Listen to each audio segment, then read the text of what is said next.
우리가 5월 달은 가정의 달이라고 해서요. 이렇게 주마다 가정을 향한 말씀들을 우리가 좀 살폈습니다. 그래서 그 안에 하나님께서 우리 가정들을 향한 마음은 어떠하신지를 좀 살펴보셨다면, 여러분 6월은 무슨 달이라고 불리우죠? 호국의 달, 호국 보훈의 달 이렇게 불리잖아요. 그래서 나라를 위한, 민족을 위한 말씀들을 좀 찾고자 하면서, 또 한편으로는 여러분 교회의 사역이, 여러분 교회 일정표를 보시면 나와 있지만 6월 달에 많은 사역들이 있습니다. 그 중에 하나가 이제 돌아오는 주일 광고 보신 것처럼 다음 주에는 오전 예배가 또다시 한번 9시, 11시, 1시로 좀 바뀌어질 겁니다. 이런 예배 시간에 착오 없으시기를 바라고요.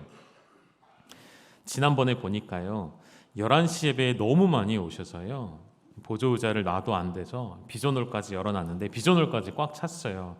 제가 오늘 부탁드리고 싶은 것은 중직자분들은 반드시 1시 예배로 와주시기를 좀 부탁드리겠습니다. 그렇게 해주실 거죠? 제가 볼 거예요.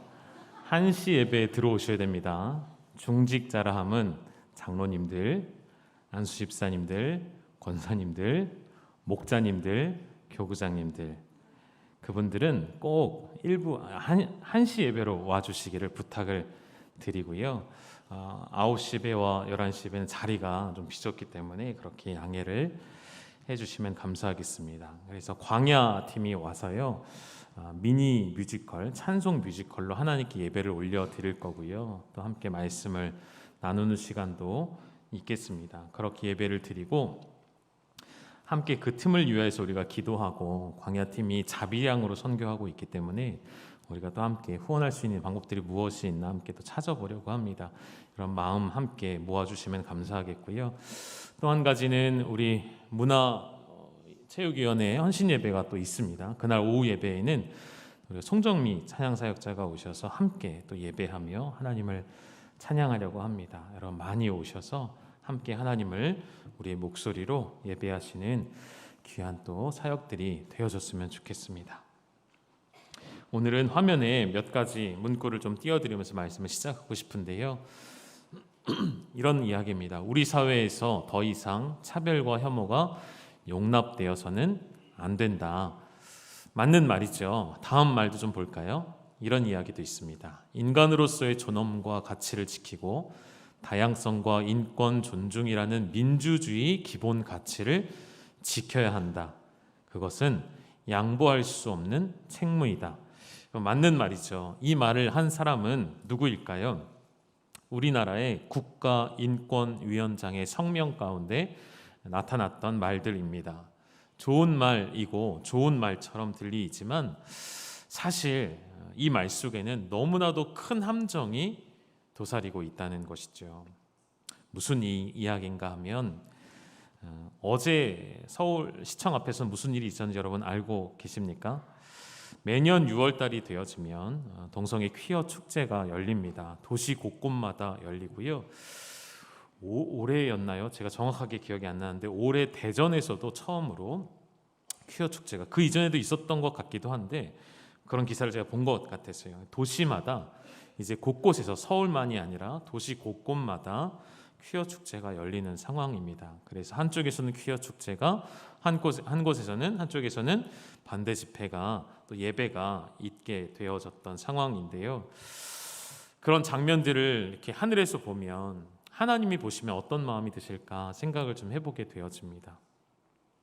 하나님께서 한쪽에서는 하나님의 이름으로 동성애가 지지할 수 있다라고 말하는 한편, 한쪽에서는 절대 그럴 수 없다라고 말하는 우리 사회 속에서 우리가 어떤 생각을 해야 할까 좀 고민이 되어지기도 합니다. 퀴어 축제 자체를 막는 것도 중요한데요, 저는 더 중요한 것은 그 앞에 있다고 생각이 되어집니다.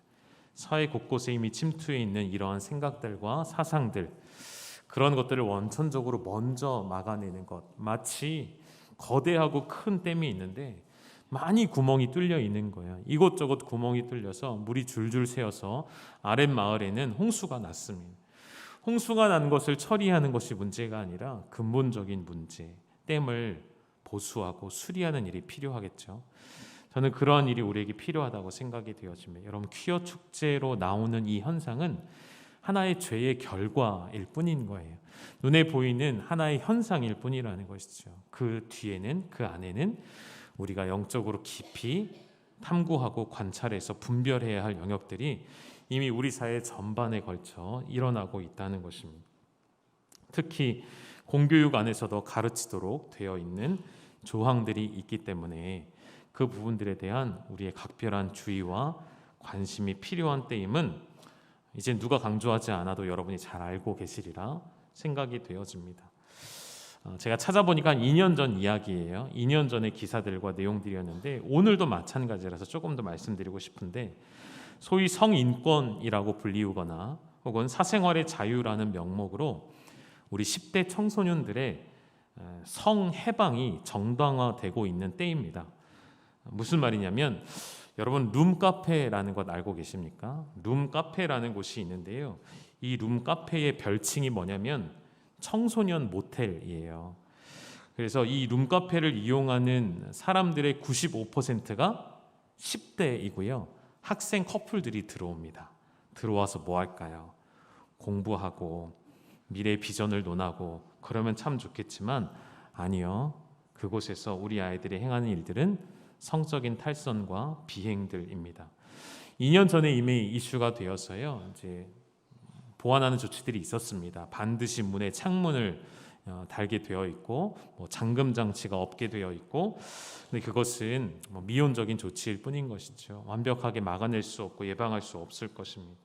이런 일들이 있을 때 학부모와 교사가 자녀와 학생들에게 바른 이성교제 혹은 동성애 성행위가 잘못된 것임을 지도하고 가르쳐 주려고 하면 뭐에 부딪히게 되어지냐면, 그동안 우리가 익히 들어왔던 학생 인권 조례에 접촉하게 되는 겁니다. 그래서 학생들이 할 수 있는 권리가 있는 거예요.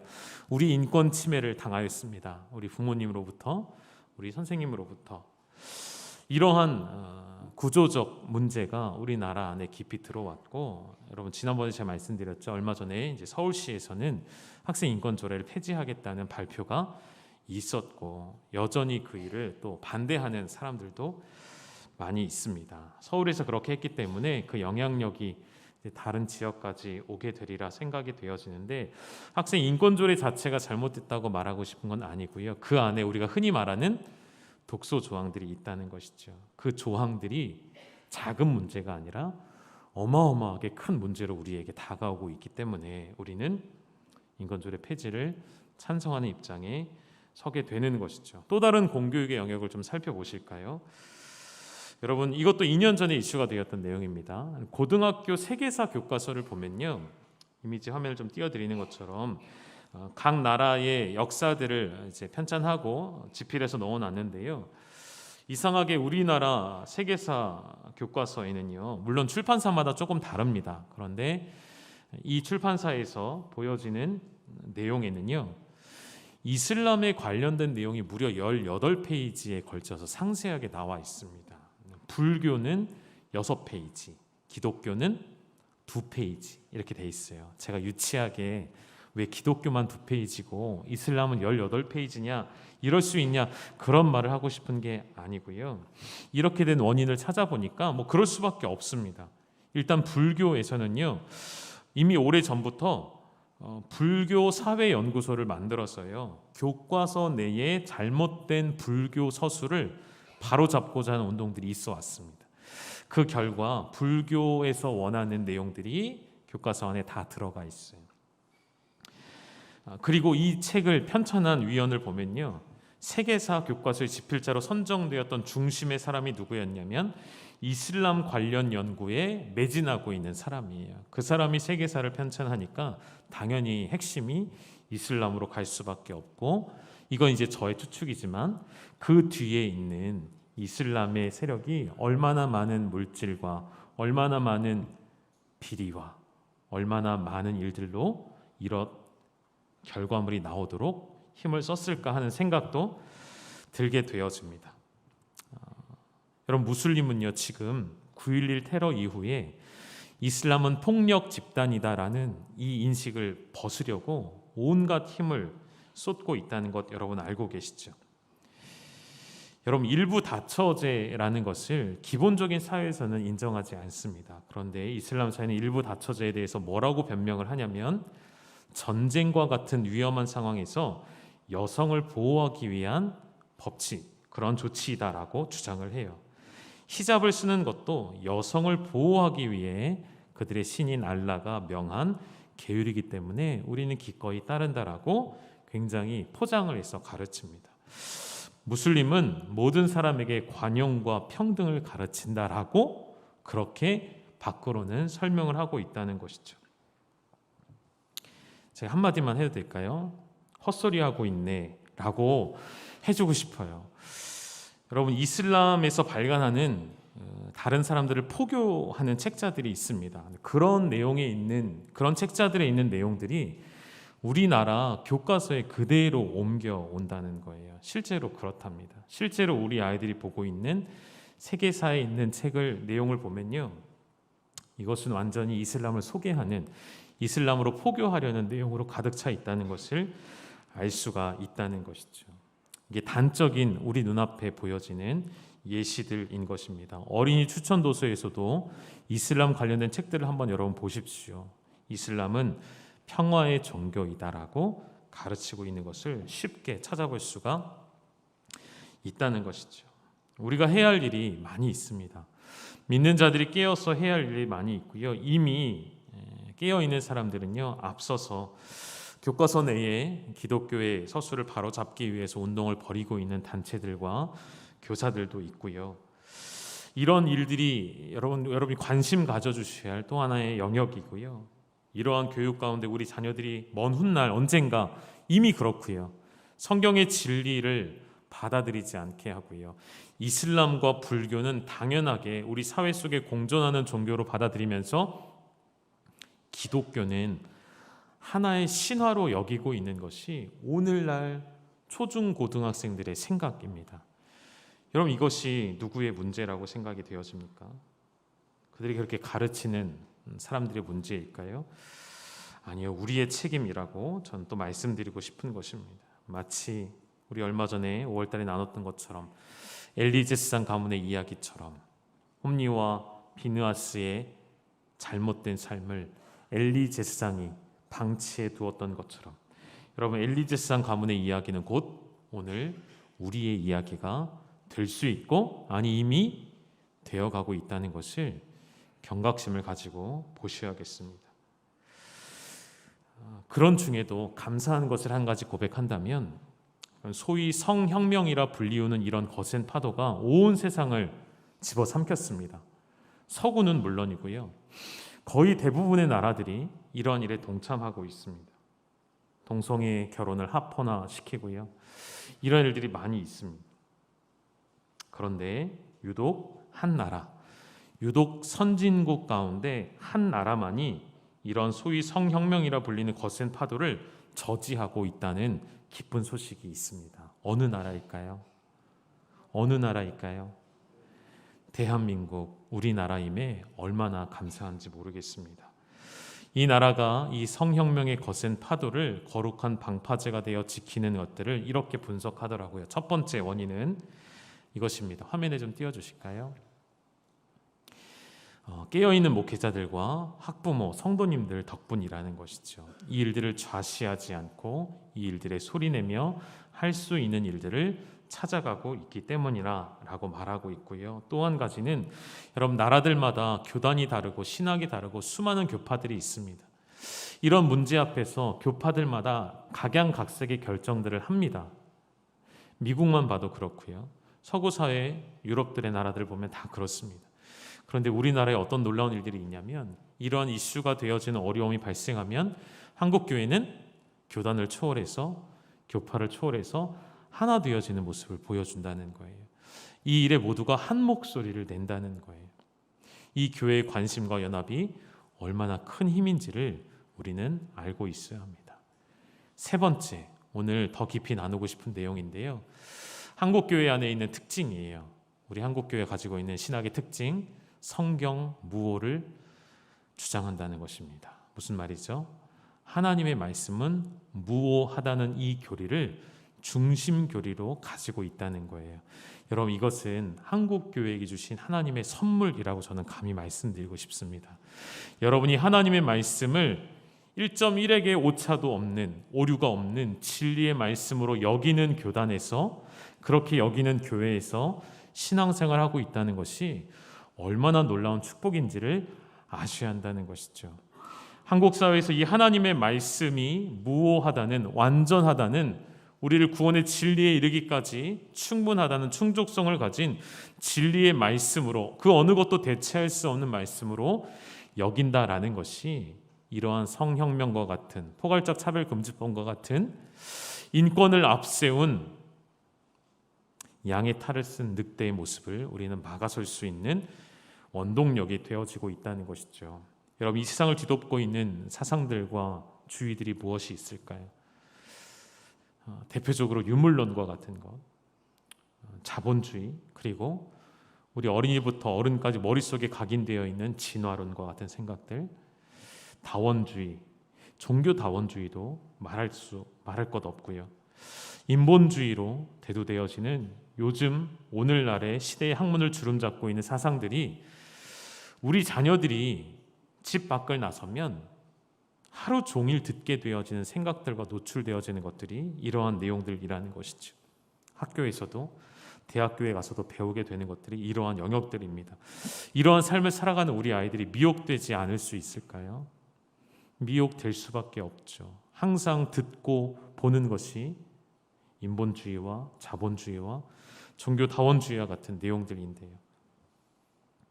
이러한 때에 우리가 거룩한 방파제로 여전히 설 수 있는 힘은 오직 하나님의 말씀을 진리의 말씀으로 여기는 데서 오는 줄로 믿습니다. 여러분이 오늘 붙잡고 있는 이 진리의 말씀, 이 하나님의 말씀의 무오함을 우리 자녀들에게, 우리 가족들에게 함께 전파하셨으면 좋겠어요. 여러분, 성경 비평학 혹은 성서 비평학이라고 불리는 학문들이 있습니다. 한켠에서는 필요한 것이라 이야기하고요. 그러한 비평학 학문들이 도움을 주는 영역도 분명히 있습니다. 그런데 저는 그 이후 그 결과들을 좀 말씀드리고 싶어요. 우리보다 앞선 신학이 세워지고 신학의 체계를 가졌던 수많은 서구 나라들이 성경을 비평하기 시작할 때에 장점도 있었지만 큰 단점은 무엇이었을까요? 하나님의 말씀의 권위가 사람의 말의 권위와 동일시되어지는 그런 현상을 가져옵니다. 다시 말하면 하나님의 말씀의 권위가 땅으로 추락해버리는 결과를 가져오게 된 거예요. 여러분, 그렇게 한번 하나님 말씀의 권위가 땅에 떨어지면 아무리 노력하여도 사람들의 인식 속에는 하나님의 말씀이 정확무오한 진리의 말씀이라는 것이 들어가지가 않는 것입니다. 그냥 수많은 종교 서적 중에 하나가 되어버리기 때문에, 수많은 종교들이 가지고 있는 경전 중에 하나가 되어지기 때문에 더 이상 이 말씀의 능력을 경험할 수 없는 나라가 되고 마는 것이죠. 그러면 어떤 일이 도미노처럼 일어날까요? 하나님의 진리의 말씀에서 금하고 있는 것들이 이제는 더 이상 이 세상에서 죄가 아닌 것들이 됩니다. 죄를 지어도 죄책감을 갖지 않게 된다는 말이에요.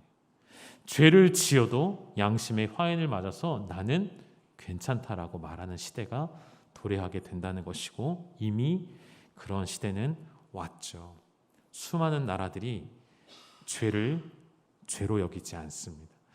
수많은 나라, 수많은 민족, 수많은 영혼들이, 심지어 스스로 그리스도인이라 말하는 자들도 그런 단계까지 들어와 있다는 것이죠. 여러분, 우리 하나님 말씀이 우리에게는 얼마나 정확하며 무오한 말씀인지 우리는 더 깊이 배워가며 아셔야 합니다. 오늘 다윗은 그 하나님 말씀을 잘 알고 있었던 것 같습니다.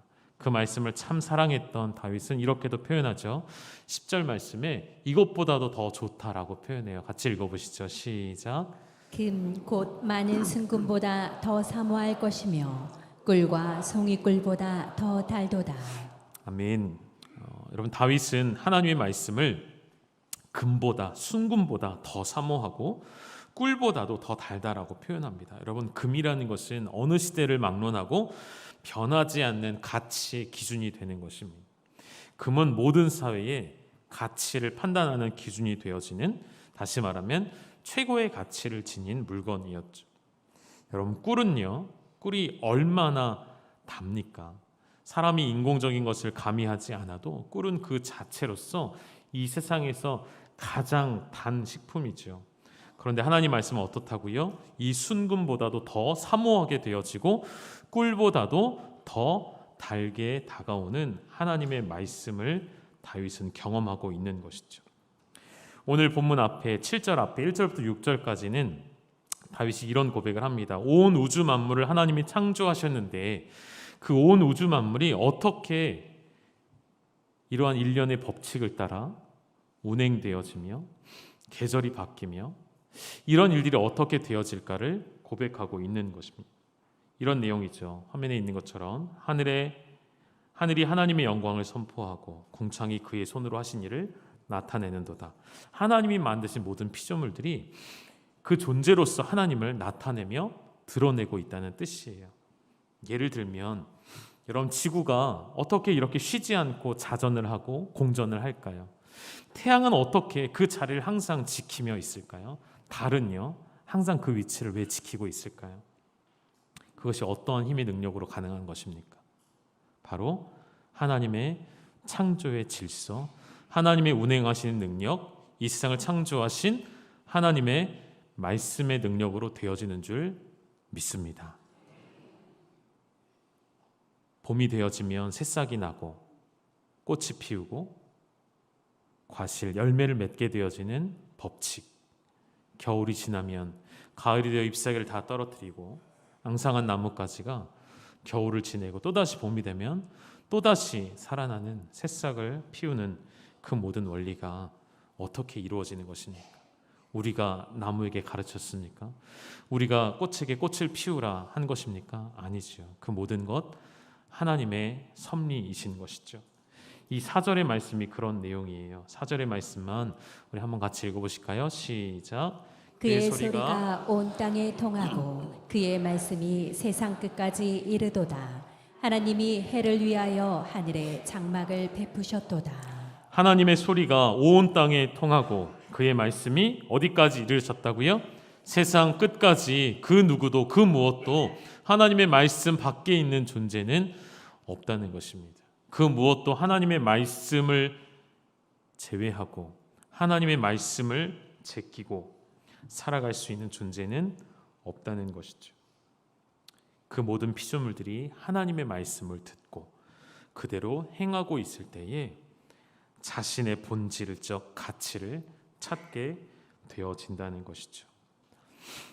여러분, 하나님 만드신 모든 피조물들은 하나님께서 부여하신 가치를 온전히 나타내며 살아야 하는데 그 유일한 방법이 바로 하나님의 말씀을 청종하는 것입니다.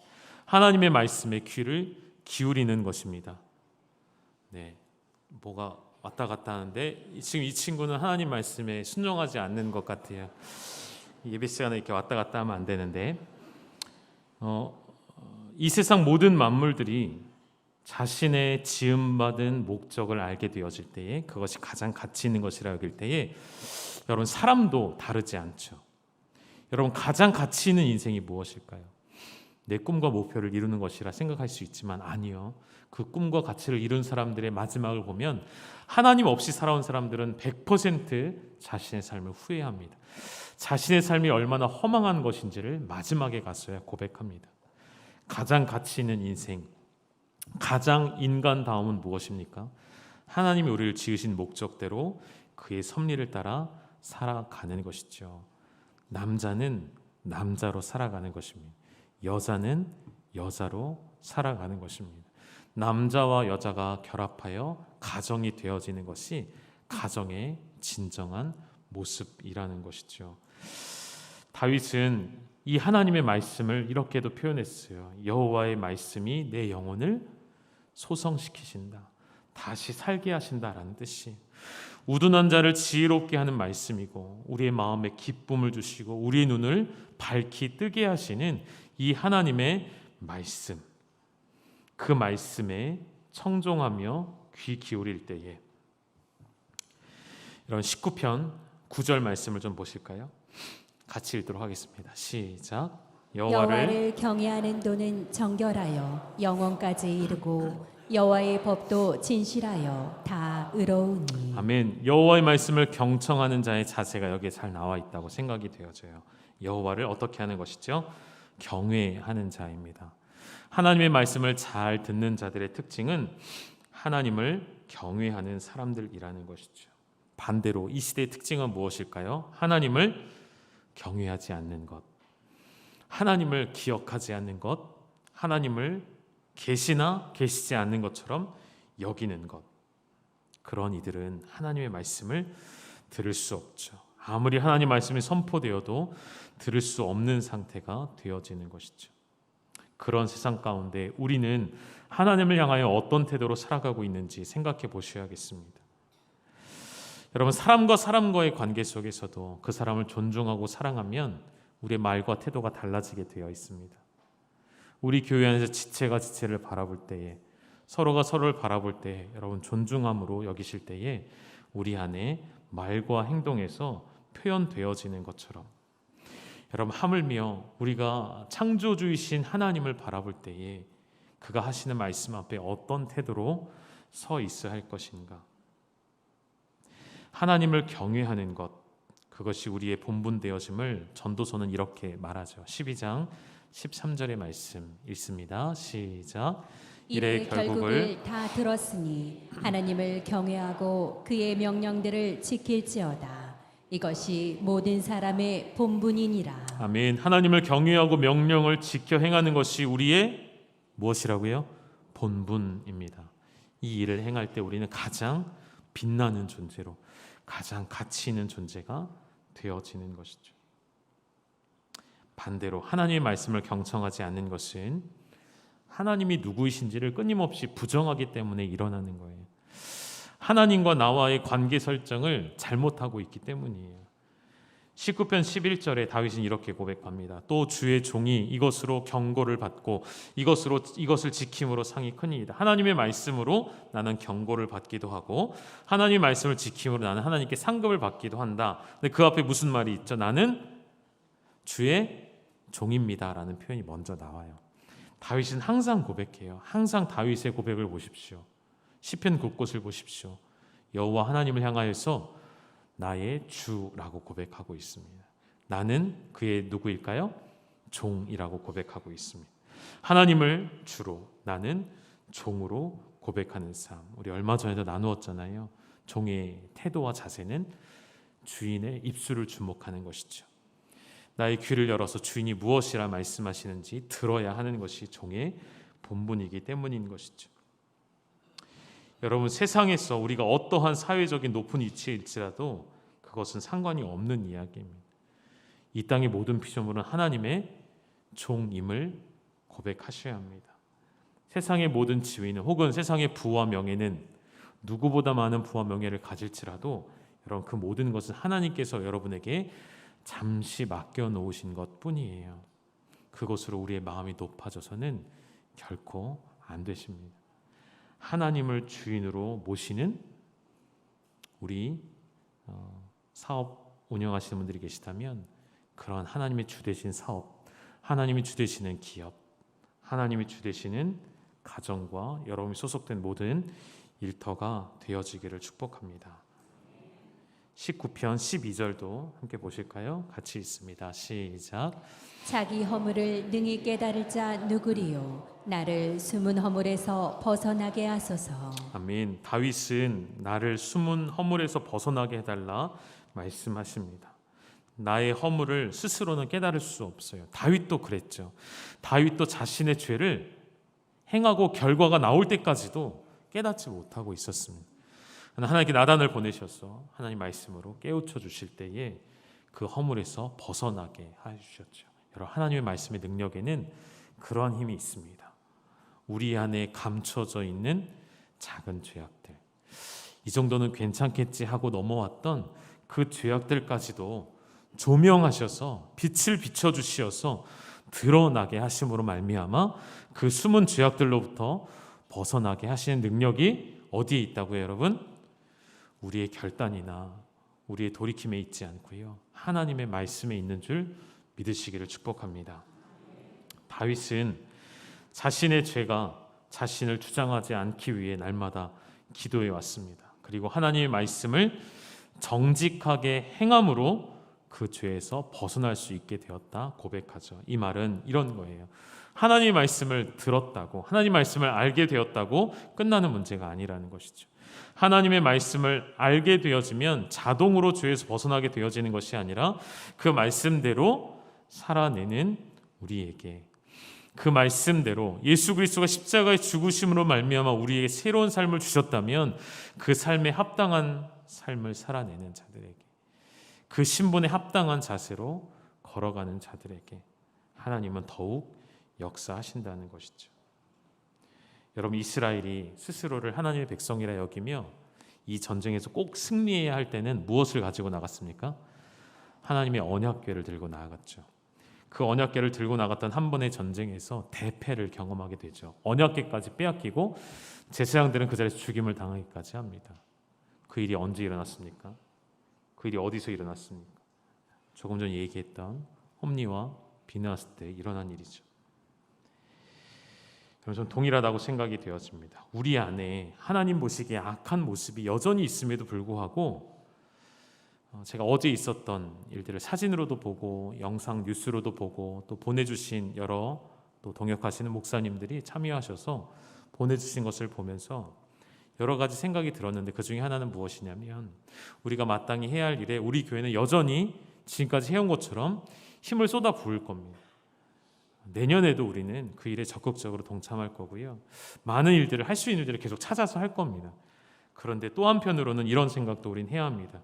우리 안에 숨겨져 있는 죄악들을 가진 채 그 앞에서 우리는 거룩하고 의로운 척 구호를 외치고 소리를 외치는 것. 동성애의 죄에 우리가 완전히 함몰되어서 저들을 저주하며 저들과 싸우는 것이 아니라 먼저 우리 안에 있는 동일한 죄악들, 우리 안에 있는 동일한 음란함과 동일한 탐욕과 동일한 정욕들을 하나님 앞에 내어놓지 않은 채 그 자리에 나간다 할지라도 우리는 결코 승리할 수 없다는 것이죠. 이스라엘 가정마다 여러분 아스다롯이라는 신상이 있습니다. 이 신상은 작은 편에 속해서요, 가정에 하나쯤은 다 가지고 있었어요. 이러한 신상은 작아서 때로는 집 한켠에 장식품으로 놓기도 하고요. 이 신이 우리에게도 가나안 민족들처럼 축복을 줄까 하여서 가지고 있는 경우도 있고, 아마도 작아서 집 안에 어딘가 두고도 잊어버린 채 살아오는 백성들도 있었을 것입니다. 그런데 여러분, 이 작은 신상 하나가, 이 작은 우상 하나가 하나님께서 이스라엘 민족 가운데 임재하시는 것을 가로막기에는 충분히 크고 강력한 죄덩어리였다는 것이죠. 우리는 작게 여기는 죄가 하나님의 역사를 가로막는 큰 걸림돌이 될 수 있다는 것을 오늘 말씀드리고 싶었습니다. 말씀을 정리하겠습니다. 여러분, 교회의 힘은 어디로부터 올까요? 믿는 자들의 힘은 어디로부터 올까요? 우리가 많은 것들을 가졌기에 오는 것이 아니죠. 교회의 크기나 모이는 성도들의 숫자에 힘이 있는 것도 아니라고 생각이 되었습니다. 우리의 힘은 주님께서 우리와 함께 하실 때에 일어나게 되어지는 것이죠. 주님의 임재가 있을 때에 우리는 힘을 얻게 되어지는 것이죠. 주님 없이는 한 걸음도 걸을 수 없는 우리의 인생임을 고백하게 되어질 때에 처음 말씀드린 것처럼 우리나라 가운데 하나님 주신 귀한 축복이라고 생각이 되었습니다. 하나님의 말씀을 오류가 없는 무오한 말씀으로 지켜 행하는 그 믿음을 가지셔서 작은 우상에게, 작은 죄에게 여러분의 마음의 틈을 내어주지 않는 그러한 믿음의 가정, 믿음의 공동체, 그러한 믿음의 나라를 함께 세워갈 수 있기를 주님의 이름으로 축원합니다. 함께 기도하시겠습니다. 하나님 아버지, 오늘도 우리에게 말씀하여 주시니 감사합니다. 하나님의 말씀을 경청하는 자세가 우리 안에 있게 하여 주시고 그 말씀을 듣고 행하는 믿음의 실력을 가진 이 땅의 그리스도인들이 다 되게 하여 주시옵소서. 세상을 향하여 정죄하기 이전에 우리 안에 있는 죄악들을 먼저 보게 하시고 우리 안에 있는 작은 우상들이 하나님의 거룩하신 임재를 가로막는, 그렇게 가로막기에 충분한 걸림돌이 된다는 것을 깨닫게 하여 주시었으니 먼저 우리 열방교회 사랑하는 하나님의 백성들 한 사람 한 사람이 주님의 말씀 앞에 온전히 깨어있게 하시고 조명하여 비춰주시는 말씀으로 우리 안에 감추어두었던 모든 죄악들이 드러나며 하나님 앞에 회개하며 엎드리며 말씀대로 다시 행하는 그러한 힘을 가진 그리스도인, 그러한 힘을 가진 모임, 그러한 교회가 되어지게 하여 주시옵소서. 하나님의 말씀을 오류가 없는 진리의 말씀으로 여기는 그런 믿음, 신앙을 주시니 감사합니다. 그 말씀 위에 서서 원수에게 틈을 내어주지 않는 믿음의 가정과 믿음의 공동체를 이루어가는 우리 교회가 되게 하여 주옵소서. 예수님의 이름으로 감사하며 기도 올리옵나이다. 아멘. 우리 함께 이 땅을 축복하며 함께 찬양했으면 좋겠습니다.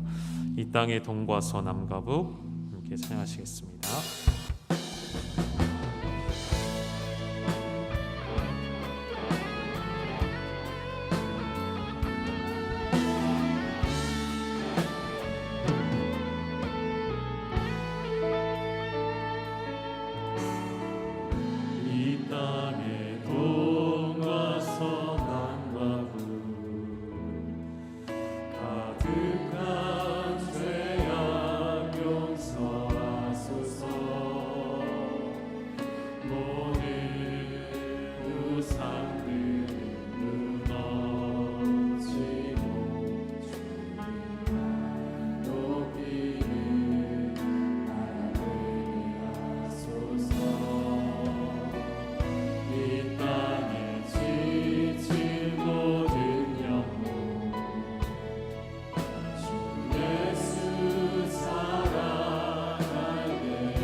손을 들고 찬양하실까요?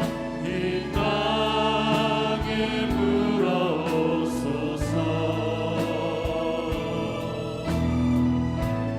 주의 영을 새기고 우리를 다시 살리사. 이 땅에 하나님 영광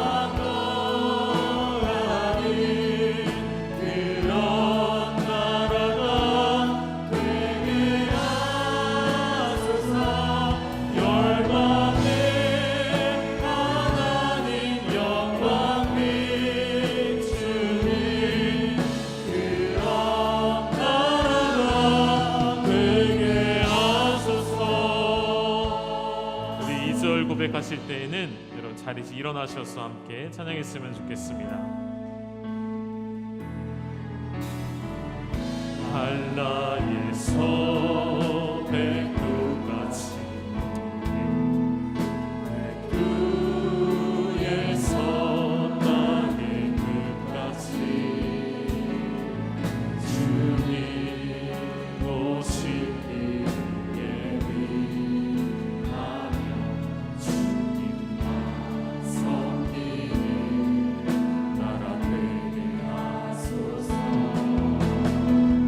이 땅을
같이 한번 고백하실까요? 성령의 세바람, 성령의 세바람, 이 땅에 불어오소서. 주의 영의 생기로 그 위를 다시 살리사 이 땅에 하나님 영광 거하니 그런 나라가 되게 하소서. 열방에 하나님 영광 비추니 그런 나라가 되게 하소서. 이 시간 주신 말씀을 붙잡고 함께 기도하실까요? 먼저 이 나라를 축복하며 기도하시지요. 죄악 가운데 살아가면서도 죄가 죄인 줄 알지 못한 채 살아가는 저 불쌍한 영혼들에게 하나님의 말씀의 빛을 비추어 주시사 그들의 죄악을 드러나게 하여 주시소서. 이 나라 가운데 이 가득한 죄악이 우리의 죄인 줄 알고 먼저 엎드려 용서를 구하오니 우리를 불쌍히 여겨달라 함께 기도하셨으면 좋겠습니다. 또 한 가지, 하나님, 우리 안에 그 작은 죄악들, 그것이 하나님의 거룩한 임재를 가로막는 것임을 망각한 채 우리가 의인인 척 살아왔던 우리의 모든 교만한 모습들과 우리의 죄악된 모습들 이 시간 하나님 앞에 고백하며 엎드릴 때에 하나님, 이 땅에 주님 세우신 모든 교회 위에, 죽어가는 모든 교회 위에 하늘의 생기를 부어주시어서 다시금 일어나는 주님의 군대로 사용하여 주시옵소서. 우리 이 땅을 축복하며 함께 주의 이름 부르짖고 기도하며 나아가시겠습니다. 주여,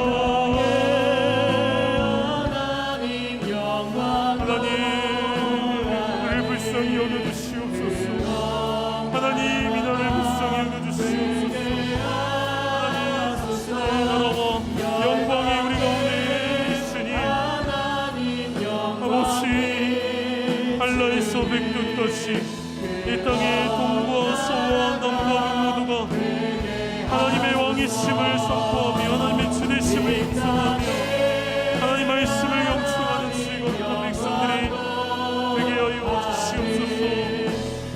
성령의 새바람 이 땅 가운데 불어오게 하시고 하나님, 이 땅에 주님의 교회 위에 하나님을 부어주시옵소서.